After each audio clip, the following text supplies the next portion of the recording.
त्रिपुरा के पहाड़ी अंचल में दो सुंदर बहनें रहती थीं। उनके बालपन में ही उनकी माता का स्वर्गवास हो गया। उनके पिता अचायक पुरोहित थे।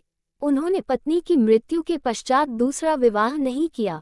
उन्हें भय था कि विमाता उनकी पुत्रियों का लालन पालन ठीक ढंग से नहीं कर पाएगी। पिता के स्नेह दुलार में पुत्रियां पली बढ़ीं। अचायक पुरोहित की आमदनी बहुत कम थी। वह झूम खेती स्थान बदलकर की जाने वाली खेती के द्वारा आजीविका कमाता था। उसकी पुत्रियां भी पिता की परेशानी समझती थीं, अतः वे अपने पिता से अनुचित मांग नहीं करती थीं। वर्षा ऋतु में उनके कष्ट और भी बढ़ जाते। कई वर्षों से मकान की मरम्मत नहीं हो पाई थी, अतः बरसात का पानी घर में घुस जाता। यूं तो उनका घर एक ऊंचे मचान पर था, किंतु पानी वहां भी पहुंच जाता। एक दिन दोनों बहनें खेत से थककर लौटीं। पूरे घर में पानी भरा हुआ था। छोटी बहन के मुंह से आह निकली। वह तड़प कर बोली, दीदी अब हम क्या करें? ठहरो, देखती हूँ, शायद कुछ मायदुल भात का बना त्रिपुरी भोजन पड़ा होगा, अभी उसे खाकर ही भूख मिटाते हैं, कहकर बड़ी बहन ने सांत्वना दी। बड़ी बहन ने थैला टटोला, किंतु खाने को कुछ नहीं मिला। सब कुछ बरसात के पानी में भीगकर खराब हो गया था। उसकी आंखों में आंसू आ गए।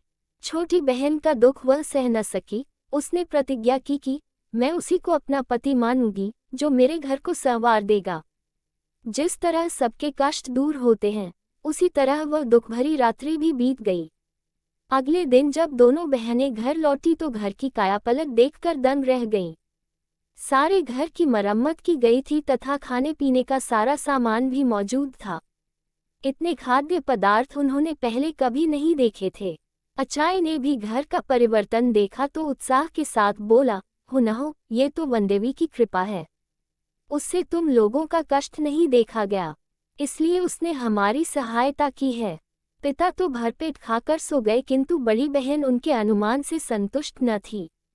वह चांदनी रात में बाहर आकर खड़ी हो गई। तभी उसकी नज़र एक विशालकाय अजगर पर पड़ी। वह अजगर उनके घर से निकलकर जा रहा था। बड़ी बहन ने उसी क्षण निर्णय ले लिया कि वह अजगर को ही अपना पति मानेगी। उसे पूरा विश्वास था कि उनके घर की दशा संवारने में अजगर का ही हाथ है। छोटी बहन के लाख समझाने पर भी वह अकेले खाना खाने नहीं बैठी। तब हार कर छोटी बहन ने अपने जीजा जी को पुकारा, कुमुई कुमुई, माइटा नानी फायदे दो। जीजा जी, खाना खाने आइए। यह आवाज सुनते ही अजगर घर में आ पहुंचा। दोनों बहनें उसके विशाल स्वरूप से घबरा गईं, किंतु वह शांति से भोजन करके लौट गया। ये क्रम काफी समय तक चलता रहा। एक दिन अचायक पुरोहित को पता चला तो वह आग बबूला हो उठा। उसकी सुंदरी पुत्री एक अजगर को पति माने, यह उसे स्वीकार न था। जब बड़ी बेटी खेत पर गई तो उसने छोटी बेटी से कहा, तुम रोज की तरह जीजा जी को पुकारो। छोटी ने समझा कि शायद उससे मिलना चाहते हैं। उसने फिर हाँक लगाई, कुमुई कुमुई, माइटा नानी फायदे दो। अजगर जो ही मचान के पास पहुंचा, आड़ में छिपे अचायक पुरोहित ने तेज हथियार से उसके टुकड़े टुकड़े कर दिए। छोटी फूट फूट कर रोने लगी। बड़ी बहन ने जब अपने अजगर की मृत्यु का समाचार सुना तो वह दुखी हो गई। कुछ ही दिनों में उसके मन में अजगर के प्रति प्रेम भाव जाग गया था। उससे वियोग की कल्पना से वह भयभीत हो उठी। बिना एक शब्द कहे वह नदी की ओर चल दी।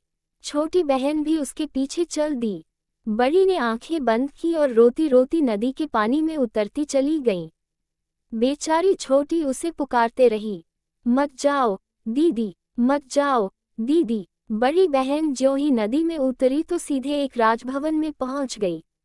जल के नीचे इतना सुंदर महल देखकर वह दंग रह गई। प्रवेश द्वार पर उसका अजगर पति स्वागत के लिए खड़ा था। उसके बाद वह वहीं सुखपूर्वक रहने लगी।